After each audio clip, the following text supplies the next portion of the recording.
This is dedicated to my nephew Dylan, who says that he wants me to be a rock star. Not waiting for gunfire, they play baseball in the park.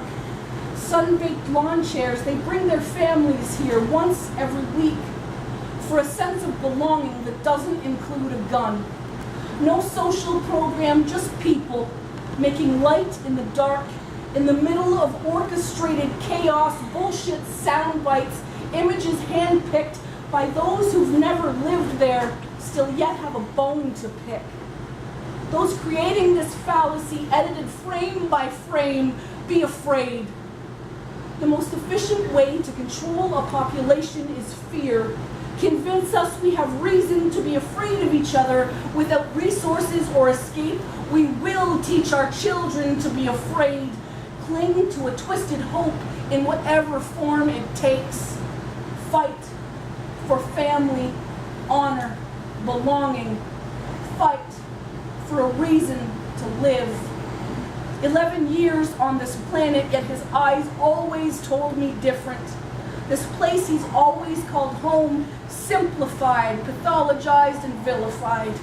Growing up here, there's a nonchalance in his tone, shots heard, triggers pointed and pulled by fingers like his, an understanding, a lesson not learned elsewhere.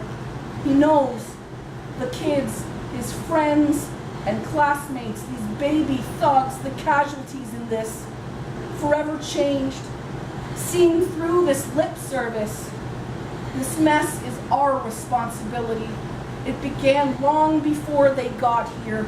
We keep putting band-aids on broken souls to stop the blood flow, passing down pain through generations by osmosis. We have no right to blame them for seeking connection, community, and love through the barrel of a gun. We've taught them well. A crowded subway car. He opens the paper to the face of the man pulling our strings.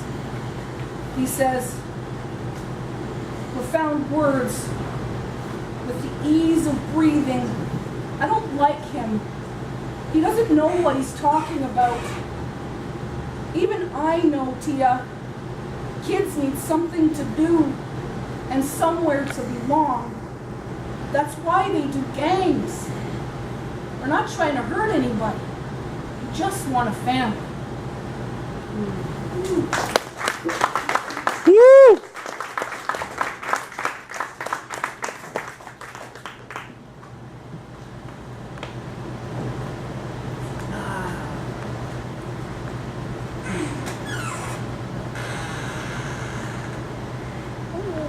Our rugs are beginning to look like ski moguls from all we've swept under. Amber alerts and code atoms irrelevant. As she walks to school, staring at the sidewalk, putting together a story. The truth is a centuries-old elephant in the room. Nobody's business. Passed down like diabetes or male pattern baldness. Freud found out long ago, as the children of his colleagues revealed, the stranger danger story is smoke and mirrors, hiding mommy, daddy, uncle, cousin, brother. Those fear-inducing creaks made by heavy feet he remembers hearing from the bedroom belonged to his uncle. Her I'm sorries and bruises so familiar she forgot which ones were new came from mom. Good families, they sent. Nothing to see here. Children, minds, bodies, and lives owned.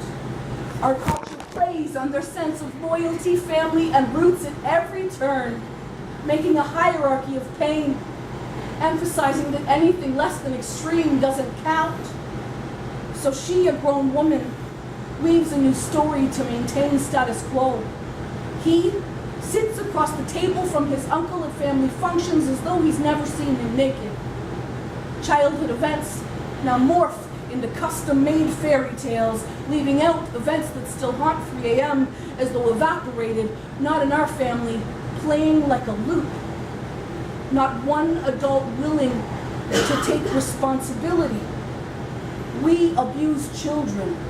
No one is making up statistics. This is not a conspiracy.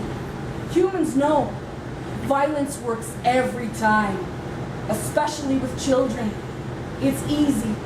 No communication required, instant power and control. But force breeds resentment. Resentment creates anger, and anger fuels hurt. And we all know, hurt people hurt people. So it continues. There are those who grew up to break the family rule, finally tell the truth. Others, still convinced of the lie, quick to defense upon perceived threat, not in our family, playing like a loop. What we keep forgetting, this was never about heroes or villains, crazy or sane. This is about people. And our rugs are getting heavy. Please, clean yours. I will.